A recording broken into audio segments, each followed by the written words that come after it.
বলো নন্দদা, বলো তুমি কোথায় বাবার ঘটনায় কিছু বলবে?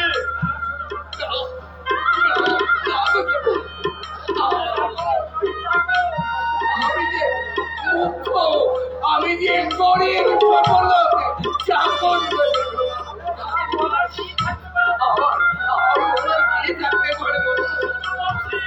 একটা কথা বলছি,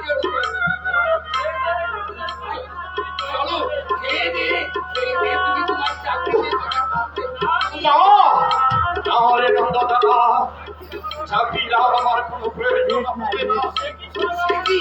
সে কি ছোট বাবু, বাবার পরে রাগ করে এমনি একটা অপ্রত্যাশিত চাকরি তুমি ছেড়ে দেবে? দুঃখটা কোথায় আমার বাবা একজন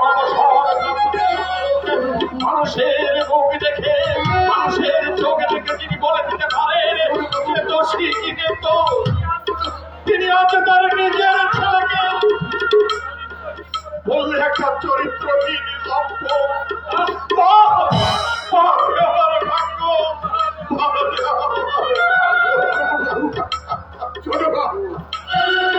জানো নন্দদা, একটা প্রবাদ বাক্য আছে, দোষী না জানিল কিবা অপরাধ, বিচার হইয়া গেল অপরাধী জানতে পারল না, অপরাধী বুঝতেও পারল না কি অন্যায় কি অপরাধ সে করেছে।